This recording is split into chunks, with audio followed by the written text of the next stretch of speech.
Welcome to Sandipan गुरु। इस YouTube channel में class 9th और 10th स्टैंडर्ड के जो स्टूडेंट एनसीईआरटी सिलेबस से पढ़ रहे हैं उनके लिए सब्जेक्ट मैथ के प्रत्येक चैप्टर को one by one, step by step और हर क्वेश्चन को डिटेल में समझाने का प्रयास सरल और रोचक ढंग से किया गया है ताकि आपका कॉन्सेप्ट क्लियर हो जाए और आप बोर्ड एग्जाम में अच्छे नंबर ला सकें। तो अपडेट को जानने के लिए चैनल को सब्सक्राइब कर लीजिए, बेल आइकन को दबा दीजिए और ज़्यादा से ज़्यादा लाइक और शेयर कीजिए। तो कॉपी पेन रेडी कर लीजिए। चलिए शुरू करते हैं आज का वीडियो। तो आज के इस वीडियो में है क्लास 9th के ब्रिज कोर्स के चैप्टर 1 के एक्सरसाइज 1.6 पर चर्चा करेंगे। तो यहाँ पर 1.6 में हम सबसे पहले आज संख्या पद्धति की पहली संख्या प्राकृत संख्या के बारे में जानेंगे, जिसको अंग्रेजी में नेचुरल नंबर कहते हैं।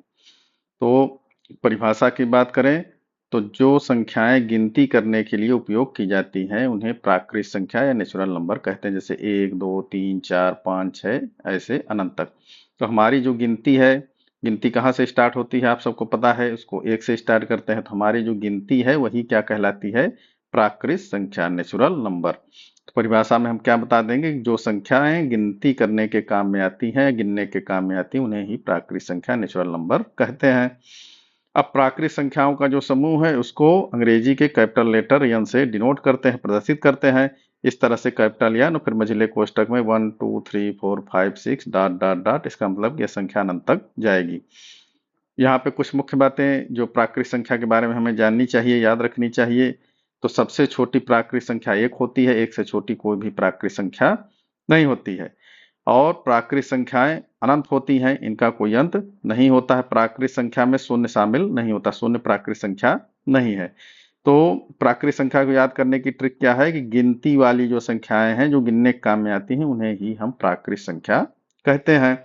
तो अब यहाँ पर आपका एक्सरसाइज 1.6 है। यहाँ पर प्राकृत संख्या, वस्तुओं की गणना में आने वाली संख्याएं ही प्राकृत संख्या है। इसको अंग्रेजी के कैपिटल लेटर एन से प्रदर्शित करते हैं, जैसा कि हमने आपको बताया। अब प्राकृत संख्याएं जो है 1 से शुरू होकर अनंत तक जाती हैं। सबसे छोटी प्राकृत संख्या 1 है। सबसे बड़ी प्राकृत संख्या का निरूपण नहीं किया जा सकता है। यह भी बहुत महत्वपूर्ण बात है, इसको आपको ध्यान रखना है।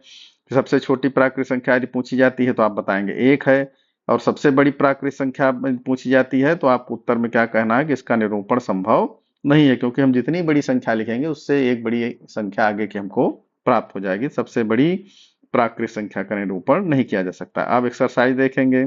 सत्य सत्य यहाँ बताना है।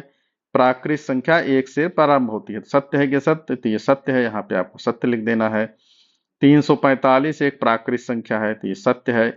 इस तरह से सारे प्रश्नों का उत्तर आपको देना है। 49 और 51 के बीच की प्राकृत संख्या 48 है, तो 49 के बाद 48 और उसके बाद 50 फिर 51, तो बीच में आता है, तो उत्तर सही है। इस तरह से आपको सत्य और सत्य बताना है।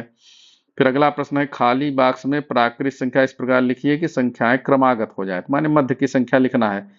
तो 48 है, इसके बाद क्या आएगा 49, फिर 50, 68 है, फिर इसके बाद 69, फिर 70। तो इस तरह से आपको प्राकृत संख्याएं लिख देनी है।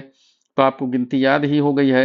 1 से 100 तक आपने गिनती अच्छे से याद कर ली है, उसको अंकों में लिखना, शब्दों में लिखना, अंग्रेजी में लिखना।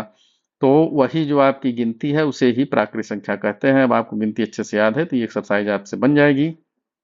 इसका आप लोग अच्छे से अभ्यास करिए। अगली संख्या के साथ अगले वीडियो में मिलते हैं, तब तक के लिए धन्यवाद।